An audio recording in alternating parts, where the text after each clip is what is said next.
Assalamualaikum warahmatullahi wabarakatuh. Selamat siang. Kami di sini akan mempresentasikan hasil diskusi kami yang berjudul Enterprise and Global Management of Information and Technology dan Business. Terlebih dahulu perkenalkan, nama saya Putri Eskira. Dan saya Samuel Taibaho. Untuk mempersingkat waktu, kami akan mulai pemaparan materinya saja. Di sini ada pendahuluan tentang pemahaman mengenai perusahaan dan manajemen informasi global. Nah, di era globalisasi yang semakin berkembang, manajemen informasi memainkan peran krusial dalam mendukung strategi bisnis globalnya. Melalui pengelolaan yang efektif, perusahaan multinasional dapat memanfaatkan teknologi informasi untuk menyatukan operasi yang tersebar secara geografis dan beradaptasi dengan dinamika pasar yang berbeda. Kemudian ada kerangka manajemen informasi membantu perusahaan global dalam mengintegrasikan bisnis tersebut. Yang pertama ada rantai pasokan global, di mana perusahaan memanfaatkan produksi di berbagai negara untuk menekan biaya dan mengoptimalkan sumber daya. Kemudian tantangannya adalah mengelola aliran barang dan informasi di tengah perbedaan regulasi dan logistik setiap negaranya. Yang kedua ada pengaturan harga transfer, di mana pengaturan harga antara perusahaan anak di berbagai negara untuk mengurangi pajak, di mana praktik ini harus mematuhi aturan internasionalnya agar tidak dianggap sebagai penghindaran pajak. Kemudian ada pembiayaan global. Di sini pembiayaan global itu sumber pembiayaan utamanya itu berasal dari pasar euro di Frankfurt, di mana mereka menggunakan pasar internasional, memberi fleksibilitas dan diverifikasi untuk menghadapi fluktuasi ekonomi. Kemudian ada penyesuaian produk untuk pasar lokal.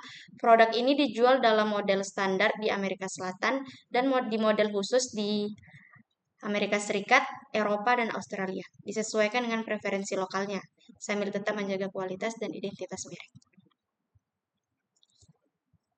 Kemudian ada tantangan dan solusi. Tantangan pertama, perusahaan global harus mematuhi berbagai regulasi privasi data seperti GDPR di Eropa.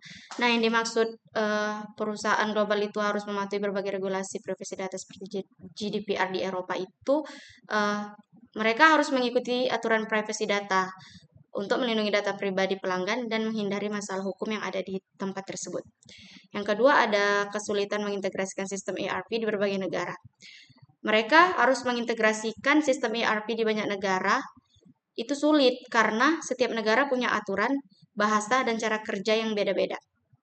Kemudian ada mematuhi regulasi yang berbeda di setiap negara. Kita harus mengikuti aturan yang berbeda-beda di setiap negara tentunya. Yang keempat ada hambatan budaya dan bahasa dalam komunikasi global. Di sini kan kita terdapat perbedaan budaya di setiap tempat kan. Jadi kita harus mematuhinya dan mengikuti komunikasi global. Jadi itu sangat sulit. Yang selanjutnya ada solusinya, di mana yang pertama terapkan kebijakan privasi ketat, audit keamanan berkala, dan enkripsi data.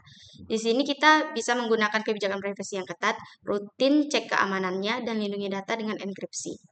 Kemudian, gunakan arsitektur terbuka dan standar internasional. Pakai sistem yang sangat fleksibel dan sesuai standar internasionalnya. Kemudian, solusi yang selanjutnya, bentuk tim kepatuhan internal dan gunakan teknologi pengawasan otomatis. Buatlah tim untuk kepatuhan internal dan selalu manfaatkan teknologi untuk memantau secara otomatis.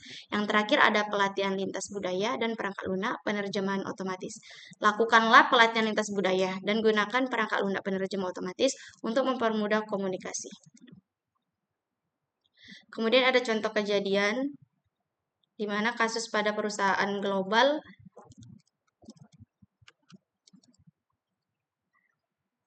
di Jerman yang memasarkan desainnya.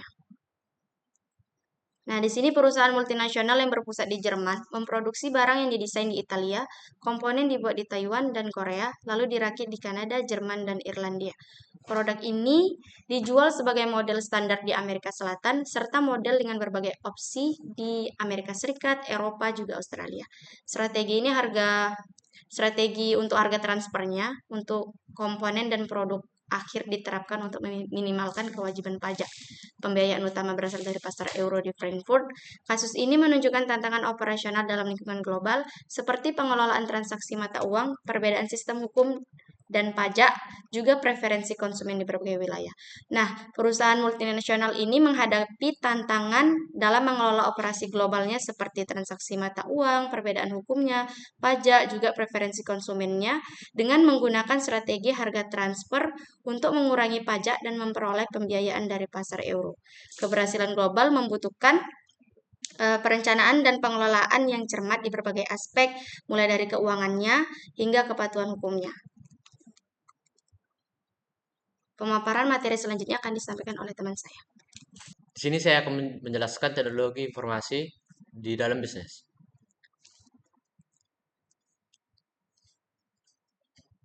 Yang pertama itu pendahuluan, yaitu pengertian teknologi informasi. Nah, apa itu teknologi informasi? Teknologi informasi ini pada umumnya adalah teknologi apapun yang membantu manusia dalam aktivitasnya seperti membuat, mengubah, menyimpan, mengelola atau menyebarkan informasi.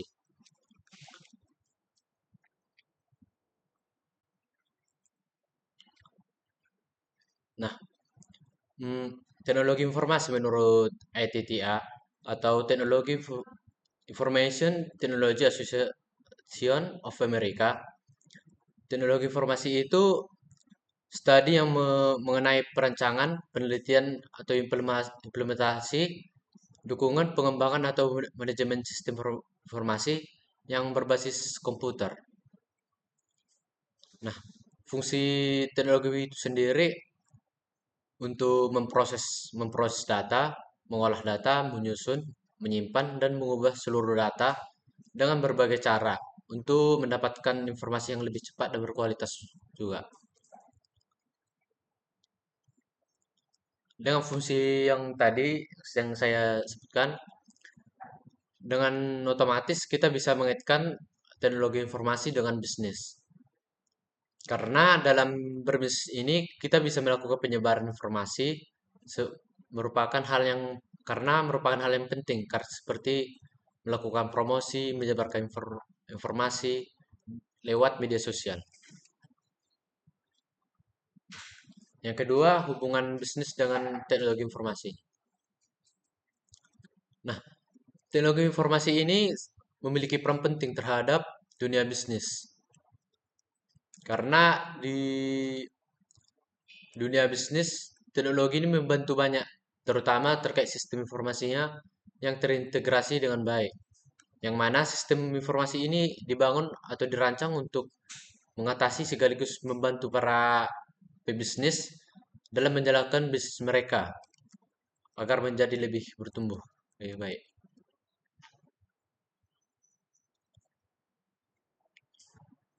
Nah, hubungan bisnis dan teknologi informasi juga bisa diterapkan akan membuka akses informasi dan penyebaran informasi dengan mudah.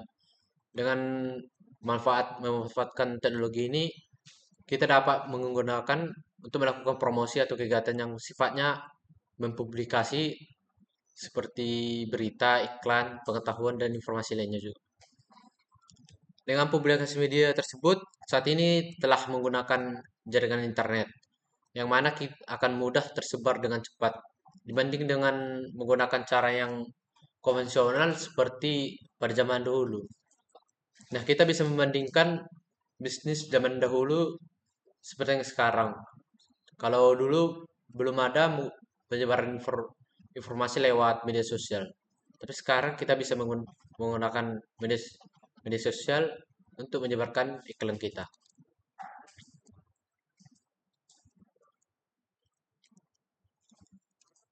Nah, selanjutnya memanfaatkan teknologi informasi pada bisnis. Memanfaatkan teknologi ini dapat melakukan proses bisnis akan membawa dampak positif kepada perkembangan bisnis itu dan memiliki efek juga terhadap orang yang berbisnis.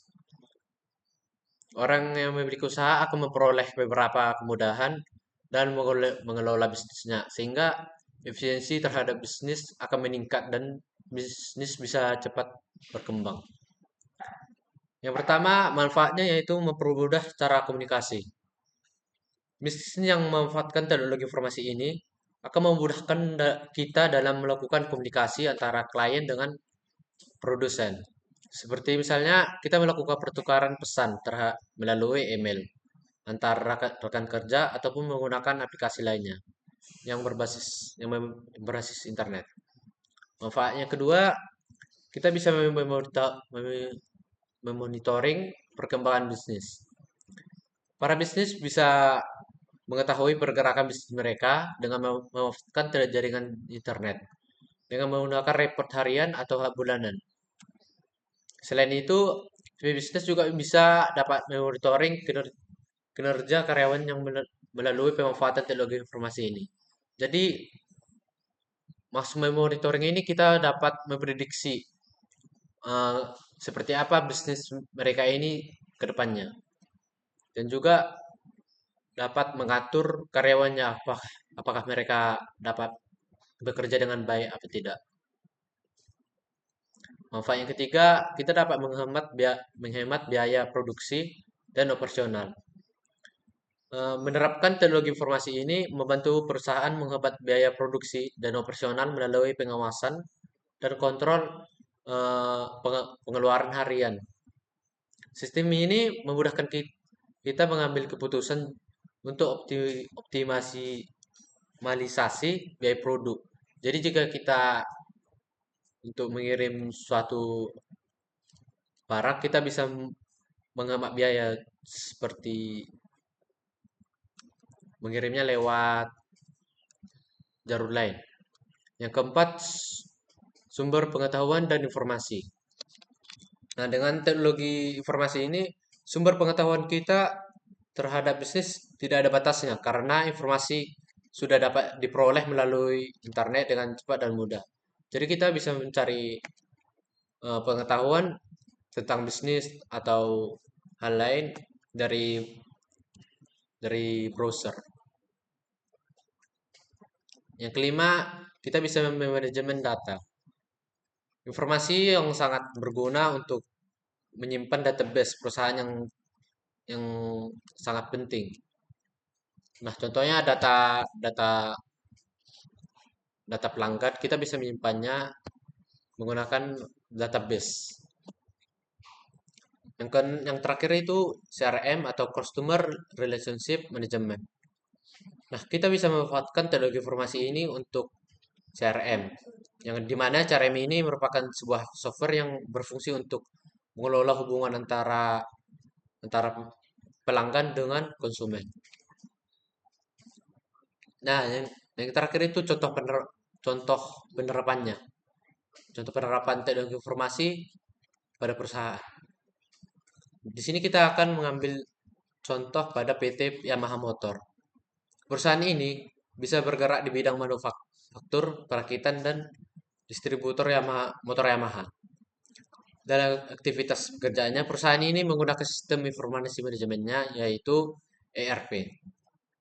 Fungsi ERP ini adalah untuk mengintegrasikan dan membantu jalannya proses bisnis pada satu database, sehingga informasi dari perusahaan ke vendor bisa lebih cepat. Nah, ini akan membantu kita dalam mengambil keputusan dan membantu aktivitas kita juga.